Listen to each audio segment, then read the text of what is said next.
Hello, Kannur ഇരിട്ടിയില് കുറച്ച് കുട്ടികൾ ചേർന്നിട്ട് ഒരു പാമ്പിനെ പിടിച്ച് കുപ്പിയിലാക്കിയ വാർത്ത നിങ്ങൾ കേട്ടായിരുന്നോ?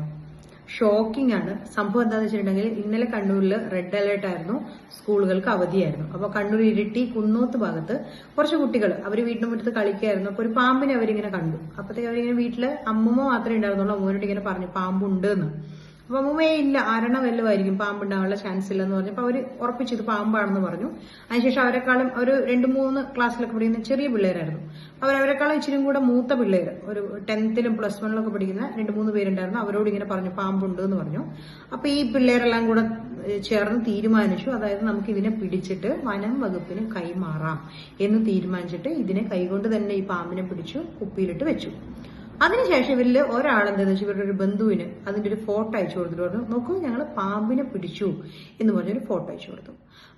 ആ ഫോട്ടോ കിട്ടിയ സ്ത്രീ എന്ത് ചെയ്തു എന്ന് വെച്ചിട്ടുണ്ടെങ്കിൽ ഉടനെ തന്നെ അവർക്ക് അറിയുന്നൊരു സ്നേക്ക് റെസ്ക്യൂറിന് ഈ ഫോട്ടോ അയച്ചു കൊടുത്തു. എന്തിനാന്ന് വെച്ചിട്ടുണ്ടെങ്കിൽ ഈ പാമ്പ് വിഷമുള്ള പാമ്പാണോ എന്ന് അറിയാൻ വേണ്ടിയിട്ടായിരുന്നു അങ്ങനെ ചെയ്തിട്ടുണ്ടായിരുന്നത്. ഉടനെ അദ്ദേഹം പറഞ്ഞു ഭയങ്കര ഡേഞ്ചറാണ്, അത് മൂർഖൻ പാമ്പിന്റെ കുഞ്ഞാണ്, കടിയൊന്നും കിട്ടാത്ത വളരെ ഭാഗ്യമാണെന്ന് വിചാരിച്ചാൽ മതി എന്ന് പറഞ്ഞ് അദ്ദേഹം ഉടനെ ആ സ്ഥലത്തേക്ക് പോവുകയും ആ പാമ്പിനെ അവിടെ നിന്ന് മാറ്റുകയും ചെയ്തു.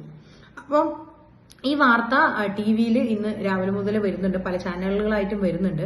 ഇതില് എനിക്ക് ഈ വാർത്ത കണ്ടപ്പോൾ തോന്നിയത് കുട്ടികൾ ഭയങ്കര നിസ്സാരമായിട്ടാണ് ഇതിനെ പറയുന്നത്. പക്ഷെ മുതിർന്നവർക്ക് ഇത് കേൾക്കുമ്പോൾ ഭയങ്കര പേടി തോന്നുന്ന കാര്യമാണ്. അപ്പോൾ ഈ സ്കൂള് ഇങ്ങനെ ലീവുള്ള ദിവസം ഇതുപോലെ മഴയൊക്കെയാണ്, ക്ഷുദ്രജീവികളൊക്കെ വരുന്ന സമയമാണ്, ഒരുപാട് നമ്മൾ കെയർ ചെയ്യേണ്ട സമയമാണ്. അതുപോലെ തന്നെ എനിക്ക് തോന്നിയ മറ്റൊരു കാര്യം സോഷ്യൽ മീഡിയയുടെ ഒരു ഇൻഫ്ലുവൻസ് ആണ്.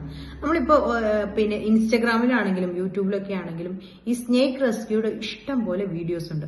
അപ്പൊ ഇവരത് അനുകരിക്കാനുള്ള ചാൻസ് ആണ് ഏറ്റവും കൂടുതൽ. അപ്പൊ മാതാപിതാക്കളായാലും ബന്ധുക്കളായാലും ഒന്ന് സൂക്ഷിക്കുന്നത് എപ്പോഴും നല്ലതാണ്. ഇവർ സോഷ്യൽ മീഡിയയിൽ എന്തൊക്കെയാണ് കാണുന്നത് എന്ന് നോക്കുന്നതും വളരെ നല്ലതായിരിക്കും.